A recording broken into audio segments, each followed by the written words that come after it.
고등학교 1학년 때 조금 놀다 보니까 그만 성적이 좀 떨어지는 바람에 고등학교 2학년 때는 제가 장학반에서 이제 나오게 돼서 일반반으로 들어갔는데, 제가 말씀드리려고 하는 요지는 차이가 있어요.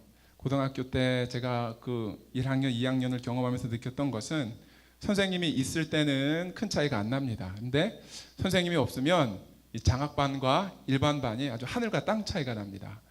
오늘 담임 목사님이 안 계시는 세안교회, 제가 이 자리를 보고 깜짝 놀랐습니다. 오늘 평소보다도 많이 오시고, 그래서 그 생각이 제가 문득 나서 우리 교회에 하나님 보시기 장학반이면 좋겠다는 생각이 이렇게 들었습니다. 예, 함께 잠시 기도하시겠습니다. 아버지 하나님, 감사합니다. 좋은 날을 허락하시고 주님 앞에 나와서 말씀 들을 수 있는 모든 여건과 환경을 허락하시니 감사합니다. 이 시간 말씀을 통하여서 저희 마음에 새롭게 함을 받게 하시고, 말씀을 통하여서 주님께서 저희들에게 하고자 하시는 말씀을 주님 이 시간을 통하여 하여 주시길 원합니다. 주님 말씀을 받을 때마다 우리 마음에 정말로 열린 마음으로 주님의 말씀을 받고, 그 말씀을 하나님께서 주시는, 저에게 주시는 말씀으로 받아들여서 삶의 변화가 있는 귀한 시간이 될 수 있도록 주님 인도하여 주시옵소서. 감사드립니다. 예수님의 이름으로 기도합니다. 아멘. 아주 오래된 유머가 있습니다. 아마 많이들 들어보셨을 거라고 제가 생각을 하는데, 한국에 특히 그 한국 사람들은 그 자식들 공부에 관심이 많죠. 석차, 성적, 등수 이런 것에 좀 관심이 많습니다. 그래서 그 자식들의 성적을 올리는 방법도 아버지가 무슨 직업을 갖고 있느냐에 따라서 참 많이 다릅니다. 채소 가게를 하시는 그 집에 자식의 성적을 올릴 때는 혹시 어떻게 올리는지 아십니까? 쑥쑥 올린다고 합니다. 그 점쟁이 집의 아들은 성적을 올릴 때 점점 올린다고 하죠. 한의사 집의 아들을 어떻게 성적을 올릴까요? 한 방에 올린다고 합니다. 혹시 성형외과 의사 선생님 집, 그 집 자식은 어떻게 성적 올리신지 아시는 분 있으십니까? 몰라보게 성적을 올린다고 합니다. 구두 닦기를 하시는 분은 자식 성적을 아주 반짝하고 올리고요. 자동차 외판원 집의 자식은 차차 성적을 올린다고 합니다. 또 백화점 사장님 자식은 파격적으로 성적을 올린다고 해요. 혹시 배추 농사를 짓는 집의 자식의 성적은 어떻게 올릴까요? 그게 안타깝지만 포기한다 그럽니다. 참 안타깝습니다. 제가 가장 마음에 들었던 건 여기인데요. 목욕탕 집의 그 자녀는 어떻게 올릴까요? 때를 기다린다고 합니다. 네. 한국 사람에게만 통하는 유머죠, 그렇죠? 유난히도 한국 사람들이 그 자녀들의 어떤 성적에 대한 관심이 많은 경향이 있습니다. 오늘은 저희와 우리 자녀들 말고요, 저희들의 신앙의 수준, 성적 한 번쯤 점검하고, 우리 신앙의 기본 원리가 무엇이고 기초가 무엇이고 어떻게 우리의 신앙 생활을 유지해 가는 것이, 또 성장해 가는 것이 옳은 것인가 하는 말씀을 갈라디아서를 통해서 함께 은혜를 나누고자 합니다. 오늘 본문이 갈라디아서 5장 16절인데 이 갈라디아서의 몇 가지 특징을 제가 먼저 좀 말씀을 드리고 싶습니다. 갈라디아서는 몇 가지 특징이 있습니다. 첫 번째로 바울 서신서가 총 13권입니다. 그런데 이 바울 서신서 13권 중에서 바울이 편지를 쓸 때 어떤 일정한 형식을 갖추어서 씁니다. 처음에는 첫인사를 하고 나서 서두에 첫인사가 마치면 그 교회에 대한 어떤 권면과 감사의 마음을 전한다거나 어떤 칭찬할 것이 있으면 격려를 해주고 하는 것으로 바울이 서신서를 쓸 때 그렇게 형식을 갖춰서 씁니다. 그런데 갈라디아서에서는 이러한 그 성도들을 향한 격려나 칭찬이나 감사의 내용이 없이 첫인사가 마치자마자 바울이 아주 급한 어조로 책망하는 것이 먼저 나옵니다. 마음이 아주 급했던 것 같습니다, 바울이. 그리고 그렇게 처음부터 이렇게 성도들을 향해서 책망할 만큼 아주 중요하고 중대한 시급한 어떤 문제가 있었던 것으로 학자들이 보고 있습니다. 또 두 번째 특징이 있습니다. 첫 번째 특징과도 연결이 되는 건데, 바울이 갈라디아서를 갈라디아 교회 교인들에게 쓸 때 아주 몹시 화가 많이 나 있었다는 것입니다. 그래서 사용하는 단어들을 보면 감정적으로 아주 격한 단어들을 바울이 많이 사용하고 있습니다. 예를 들면 1장 8절에 보면 이렇게 나와 있죠. 우리나 혹은 하늘로부터 온 다른 천사라도 너희에게 전한 복음 외에 다른 복음을 전하면 저주를 받을지어다 하고 바울이 이야기하고 있습니다. 이것이 1장 8절인데요. 그 다음 1장 9절에 보면은 또 한 번 이렇게 얘기합니다. 누구든지 너희가 받은 것 외에 다른 복음을 전하면 저주를 받을지어다. 이렇게 저주의 말을 두 번이나 반복하고 있습니다. 또 3장 1절에 보시면 이 어리석도다 갈라디아 사람들아라고 나와 있죠. 우리말 성경으로 번역할 때는 어리석도다 갈라디아 사람들아라고 나와 있지만 영어 성경만 보셔도 참 그 감정을 아주 잘 느낄 수 있는데요. foolish Galatians 하고 뒤에 느낌표가 이렇게 찍어져 있습니다. 참 저희 미국 살면서 이런 얘기를 듣지 말아야 되겠죠. 모욕스러운 말입니다. foolish Galatians 하는 말이. 근데 바울이 이런 단어를 사용하기까지 참 그 많은 화가 나 있었다는 것을 알 수가 있습니다. 또 바울 서신서 중에서 갈라디아서를 보면 곳곳에 그 단어들 사용하는 것들이 아주 그의 감정 상태를 잘 말해주고 있고, 또 바울이 이렇게 직접 이야기합니다. 내가 이렇게 너희들에게 언성을 높이는 이유가 다 있다. 너희들에게 의혹이 있기 때문이다라고 직접 자기의 그런 화난 상태에 대해서 갈라디아 사람들에게 직접 이야기하기도 합니다. 그다음 무엇이 갈라디아 교회 사람들을 향해서 이토록 바울이 화가 나게끔 만들었을까요? 무엇 때문에 바울이 이렇게 갈라디아 교회 사람들을 향해서 화가 나 있었을까? 저희가 반드시 짚고 넘어가야 할 문제입니다. 갈라디아서의 핵심 하면 알고 계시죠? 율법으로부터의 자유가 이 갈라디아서의 핵심입니다. 그래서 갈라디아서 2장 16절이 사실 갈라디아서의 핵심 구절입니다. 사람이 의롭게 되는 것은 율법의 행위로 말미암음이 아니요 오직 예수 그리스도를 믿음으로 말미암는 줄 알므로 우리도 예수 그리스도를 믿나니 이는 우리가 율법의 행위로서가 아니고 그리스도를 믿음으로써 의롭다함을 얻으려 함이라. 율법의 행위로서는 의롭다함을 얻을 육체가 없다. 이것이 갈라디아서 핵심 구절, 즉 율법으로부터 자유해서 율법의 행위로서 구원을 얻는 것이 아니고 예수 그리스도를 믿음으로 우리가 구원을 얻을 수 있다 하는 것이죠. 그 당시에 그 갈라디아 교회에 예수님만 믿으면 구원을 받고 또 예수님 안에서 날마다 믿음으로 살아가기만 하면 된다 하고 이야기했던 그 바울이 전한 복음에 대해서 의심을 조장하고, 맞다, 우리가 예수님을 믿고 구원을 받는 것은 맞다. 그러나 예수님 믿고 나서 우리도 이것도 하고 저것도 하고 해야 하지 않겠느냐, 그런 움직임들이 좀 있었습니다. 바울이 그런 사람들을 향해서 거짓 교사라 그러죠. 그러면서 다시금 할례를 받게 하고 또 안식일을 율법대로 제정해서 지키게 하고 하는 등의 움직임이 있었습니다. 그래서 그런 법들을 지킴으로써 그래도 나는 어느 정도 수준 있는 신앙인이 아닌가, 그래도 나는 신앙생활을 잘하고 있구나 하는 것을 느끼도록 어떤 만족감을 심어주려는 그런 사람들이 이 갈라디아 교회에 있었습니다. 그런 것들에 대해서 바울이 아주 분개했었습니다. 제가 여러분들께 한번 여쭈어 보고 싶습니다. 사람이, 기독교인이, 크리스찬이 율법을 지키려고 하는 것, 이것이 혹시 잘못된 것입니까? 어떻게 보면 나름대로 열심을 가지고 신앙생활을 하려고 하고 있고, 또 이 갈라디아 교회의 사람들을 보면 그런 의도에서, 선한 의도에서 열심을 내고자 율법을 지키려고 노력했던 사람들이 분명히 있었을 것입니다. 그런데도 불구하고 왜 이렇게 바울이 화가 나고 분개하고 있었는지 저희가 한번 생각해 보아야 할 문제입니다. 갈라디아서에 또 한 가지 특징이 있습니다. 그것은 예수 그리스도께서 어떻게 죽었는지를 강조하고 있다는 것입니다. 다시 말하면 십자가를 강조하고 있습니다. 바울 서신서를 쭉 읽어보시면 저희가 잘 느끼지 못하지만 십자가라는 말이 그렇게 많이 등장하지 않습니다. 그 로마서가 총 16장까지 있죠. 바울이 쓴 서신서 중에서 가장 긴 서신서가 로마서인데, 이 로마서 16장 가운데서 십자가라는 말이 혹시 몇 번 정도 나올 거라고 예상하십니까? 십자가라는 말이 로마서에서 딱 한 번 등장합니다. 6장 6절에 우리의 옛 사람이 십자가와 함께 못 박혔다라고 이야기하는 것 외에는 로마서에서는 십자가라는 이야기를 쓰고 있지 않습니다. 의외죠? 고린도전서에서도 마찬가지입니다. 고린도전서도 16장까지 있는데 고린도전서에서는 조금 많이 쓰였습니다. 6번의 그 십자가라는 말을 쓰고 있고요. 고린도후서는 총 13장인데요. 이 중에서 십자가라는 말은 바울이 한 번 이야기합니다. 그런데 갈라디아서가 총 6장으로 되어 있죠. 그런데 이 6장 갈라디아서에서 바울이 7번에 걸쳐서 십자가라는 말을 언급합니다.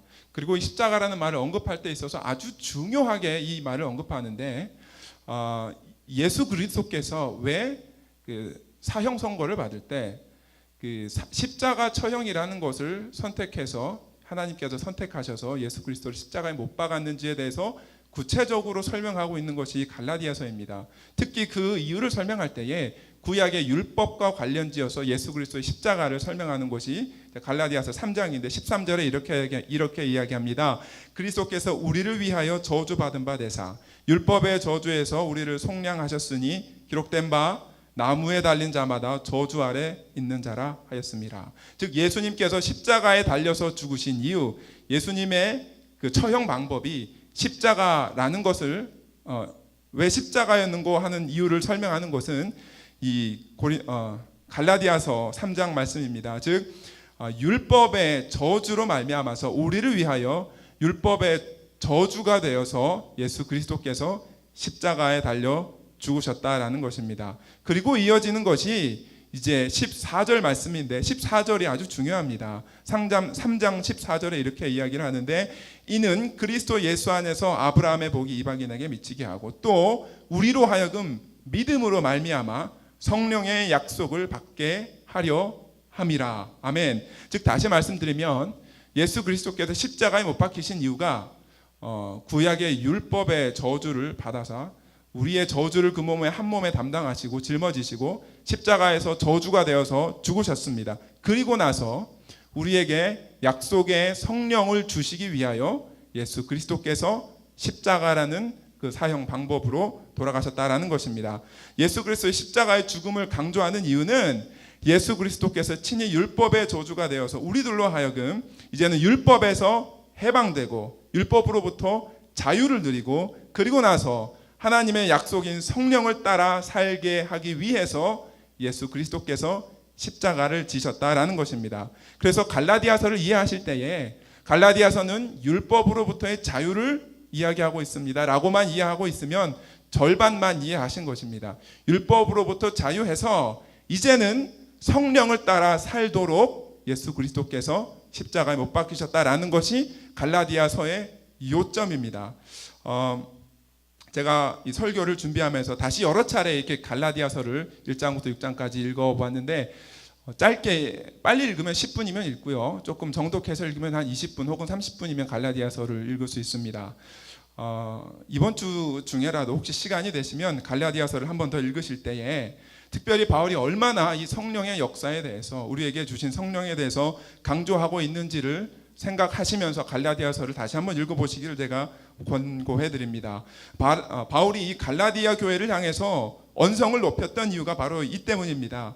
성령을 따라 사는 일에 어떻게든 전념을 해야 할 갈라디아 교회 성도들이, 즉 그들의 신앙의 기준과 원리와 그 신앙생활의 중심으로 삼아야 할 그 성령 하나님, 그곳에 초점을 맞춰야 할 그 갈라디아 교회 성도들이 도리어 예수님께서 우리를 자유하게 하기 위해서 율법의 저주가 되어서 돌아가셨던 그 율법을 신앙생활의 기준으로 삼는 것에 대해서 바울이 아주 분개하고 있었던 것입니다. 제가 다시 한번 여쭤보겠습니다. 율법을 지키려고 하는 것이 잘못입니까? 잘못된 것입니까? 아닙니다. 바울이 갈라디아 교회를 향해서 분개했었던 것은 그들의 작은 신앙생활의 어떤 행위 하나라도 그것이 성령에 이끌림 바 되어서 되어야 하는데, 그것이 아니라 도리어 법을 지키기 위한 것이었습니다. 이것이 완전히 주객이 전도된 상황이 된 것입니다. 이 법을 지킴으로써 자기 신앙의 성취감과 만족감을 느끼려고 했었고, 도리어 우리 안에 임재하고 계시는 그 성령 하나님과의 깊은 교제로 나아가는 데 있어서는 갈라디아 교회 성도들이 실패하고 있었다고 바울이 느꼈기 때문이었습니다. 만일 이런 식으로 해서 저희들의 올바른 신앙생활이 가능하다고 했다면 바울이 아주 단호하게 이야기하죠. 예수 그리스도께서 헛되이 죽으셨느니라. 그리고 갈라디아서 2장 마지막 절에서 또 바울이 갈라디아 교회 성도들을 향해서 다시 한번 아주 호되게 야단을 칩니다. 갈라디아 교회 성도들을 보면서 하늘에서 예수 그리스도께서 너희들을 보면서 이런 생각을 하지 않겠느냐. 내가 너희들을 보니까 내가 괜히 십자가를 진 거 아닌가, 그런 생각을 하게 된다면 그것이 정말 기독교인으로서 올바른 신앙생활인가 하는 것입니다. 이런 신앙생활을 하는 사람들을 바울이 이렇게 이야기하죠. 이런 사람들 그리스도에게서 끊어진 자고 은혜에서 떨어진 자로다라고 아주 단호하게 호되게 야단을 치고 있습니다. 우리 모든 성도님들의 신앙생활의 원리, 그 기준, 그 모든 것들은 성령 하나님이십니다. 저희가 잘 느끼지 못해서 그렇지 성령 하나님은 이미 우리 안에 들어와 임재하고 저희와 함께하고 계십니다. 디모데후서 1장 14절에서 분명하게 이야기하죠. 우리 안에 거하시는 성령님으로 말미암아서 살아라. 고린도전서 3장 16절에서도 분명하게 이야기합니다. 너희는 하나님의 성전이며, 그렇죠? 또 하나님의 성령이 너희 안에 계신다는 거 너희가 모르느냐? 너희 몸은 하나님께로부터 받은 바 하나님의 살아계신 성령의 전인 줄을 너희가 알지 못하느냐? 에베소서 2장에서도 같은 이야기를 합니다. 우리의 몸은 하나님이 거하실 처소이다라고 이야기했습니다. 성령 하나님은 확실히 분명하게 저희들 안에 들어와 계시고 임재하고 계십니다. 그래서 우리가 함께 모여서 예배드리는 이 예배당만이 성소가 아니라, 이 예배당만이 성전이 아니라 정말 우리가 걸어다니는 우리 몸이 우리의 성전입니다. 그리고 저 이스라엘 예루살렘 땅만이 성지가 아니고 저희가 밟는 모든 땅, 저희가 가는 모든 것이 거룩한 땅, 바로 성지입니다. 왜냐하면 성령 하나님이 우리 안에 거하고 계시는, 걸어다니는 성전이기 때문입니다. 성령님은 진실로 저희가 죄를 회개하고 자백하고 또 예수 그리스도를 영접한 그때부터 이미 우리 마음속에 들어와 계십니다. 우리 마음속에 들어와서 집을 짓고 사시고 자리를 잡고 계십니다. 완전히 내 안에 들어와 계셔서 임마누엘의 하나님으로 세상 끝날 때까지 저희와 동거하십니다. 한 사람도 이 중에 우리 마음 가운데 성령이 거하지 않으신 분은 없습니다. 저희가 느끼든 느끼지 못하든 성령 하나님은 이미 저희 안에, 저희 속에, 저희 마음에 들어와 계십니다. 우리가 울부짖지 않아도 성령 하나님은 저희 안에서 역사하고 계십니다. 저희 모두는 성령의 사람인 것입니다. 성령이 저희들로 하여금 역사하셔서 무엇이든 자발적으로 하게 하죠. 여러분도 그러시죠? 물론 매 순간 매번은 아니더라도 우리 마음 가운데 정말 기도를 하고 싶어질 때가 있습니다. 그렇죠? 기도를 안 하면 갈증이 나고 또 순간순간 하나님의 말씀을 사모하고 그리워하게 되는 그것이 성령의 역사이죠. 성령의 역사가 아니면 우리 죄인이 그렇게 될 수가 없습니다. 어떤 때는 기도와 말씀이 끊어지면 정말 우리 안에 무엇인가가 그런 무너진 것 같은 그런 어떤 고통과 갈증을 느끼는 그런 때도 있습니다. 내 안에 성령의 역사하시기 때문입니다. 어떤 법이나 어떤 교회 행사라든지 교회 스케줄과 어떤 이벤트와 같은 것에 이끌려서 마지못해 우리의 신앙생활을 하는 그런 비극적인 신앙인들이 감사하게도 우리 세안교회는 없는 것 같습니다. 아멘. 성령에 이끌려서 신앙생활을 하신 분은 언제나 감사와 기쁨에 어떤 우리의 모든 그 생활의 각 부분을 신앙으로 이끌어가는, 그야말로 말 그대로 신앙 생활을 하게 됩니다. 마태복음 5장에 보면 예수님께서 이렇게 설교하십니다. 옛사람에게 말한 바 살인하지 말라 하는 것을 너희가 들었으나 내가 너희에게 말하노니 누구든지 라가라 하는 자는 공회에 잡혀가게 되고 노하는 자마다 심판을 받게 되고 또 미련한 놈이라 하는 자마다 지옥불에 들어가게 되리라. 아주 무서운 말씀이시죠. 여러분들은 이 말씀을 들을 때 이것이 정말 복음이고 이것이 나에게 정말 기쁜 소식이고 또 이 말씀을 들을 때 마음이 흥분되고 설레이고 하는 그런 느낌을 혹시 받으십니까? 사실은 아주 무서운 말씀인데요. 마태가 이 말씀을 써놓을 때 분명히 본인이 쓴 복음서라는 곳에 이 말씀을 써놓고 있고 또 예수님이 하신 말씀으로 써놓고 있습니다. 이 말씀이 어떻게 우리에게 복음이 될 수 있을까요? 살인하지 말라라는 말씀을 지키지 못했던 사람들에게, 간음하지 말라라는 말을 지키지 못했던 사람들에게 예수님은 그것보다도 훨씬 더 높은 수준의 것을 요구하십니다. 그리고 너희가 이렇게 하지 못하면 너희가 지옥불에 떨어지리라 라는 무서운 말씀을 하십니다. 그런데 어떻게 이것이 우리에게 복음이 될 수가 있냐는 것입니다. 그 예수님께서 이 땅에 오시기 전에는 모든 신앙의 기준과 원리가 율법에 있었습니다. 그 율법을 신앙의 기준으로 삼았을 때는 이웃을 사랑하라 라는 말을 지킬 수가 없었습니다. 그러나 그 이후에 예수님의 죽으심과 부활하심과 승천하심과 이후에 성령을 보내주셔서 성령의 사람이 되면, 성령을 따라 살면, 그분의 뜻에 순종하면 사랑하라 라는 말을 지키지 못했던 사람이었음에도 불구하고 이제는 원수까지 사랑하며 저희를 박해하는 사람들을 위하여 기도할 수 있게 되기 때문에 이것이 바로 참 복음이라는 것입니다.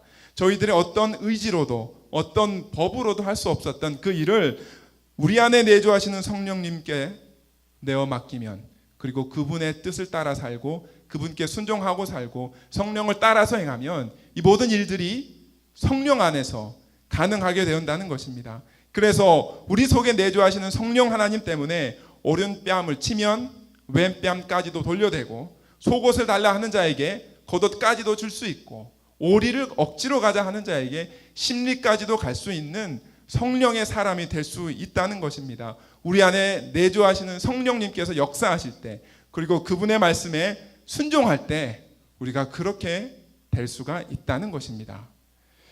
이 말씀을 들으면 괴리감이 우리에게 없지 않아 있을 수 있다는 생각이 듭니다. 그렇다면 어떻게 우리가 이런 성령의 역사, 그 성령의 인도하심을 따라서 살 수 있을까 하는 그런 고민들을 저희가 또 하지 아니할 수 없습니다. 제가 아주 기본적인 것 두 가지만 여러분들과 함께 나누고자 합니다.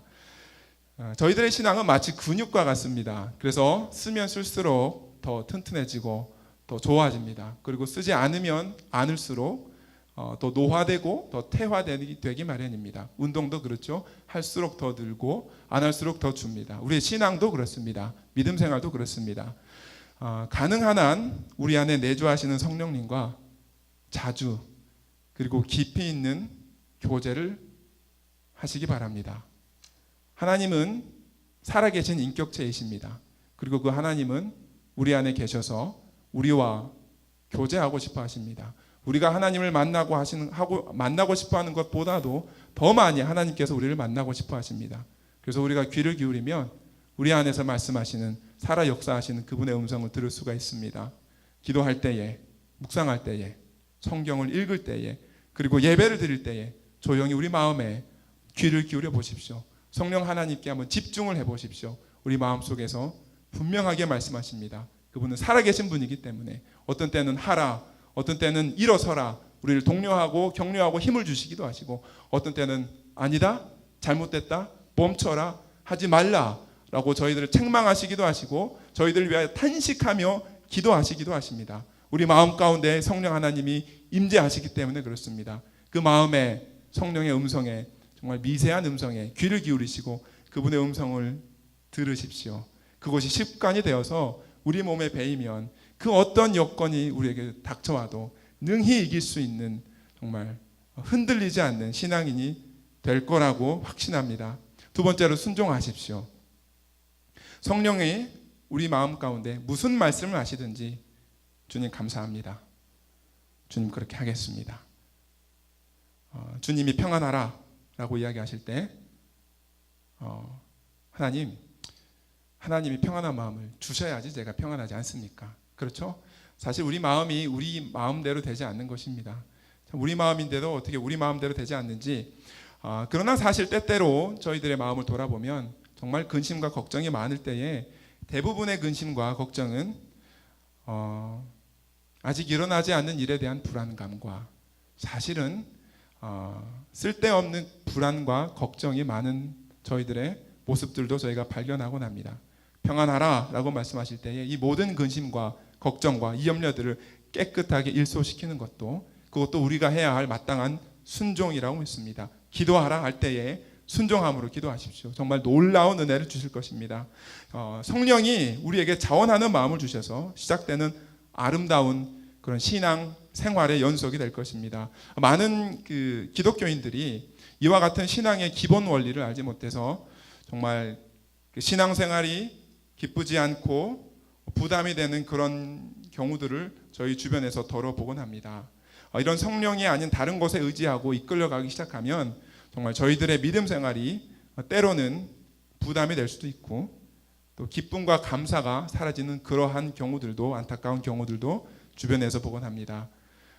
이러한 신앙생활이 되지 않도록 우리 마음에 속삭이시는 그분의 음성에 정말 민감하게 귀를 기울이시고 지금도 우리에게 말씀하시는 그 성령 하나님의 음성을 듣고 그리고 그 음성을 들을 때마다 그 음성 하나님 앞에 성령에게 순종하시는 우리 모든 새한교회 성도들이 되었으면 좋겠습니다. 그리하여서 정말 우리 삶의 모든 부분을 성령으로 행하여서 사랑과 희락과 화평과 자비와 오래 참음과 양선과 충성과 온유와 절제 같은 성령의 열매들이 정말 주렁주렁 풍성하게 맺혀지는 그러한 날들을 주님이 기대하고 계시리라고 믿습니다. 함께 기도하시겠습니다.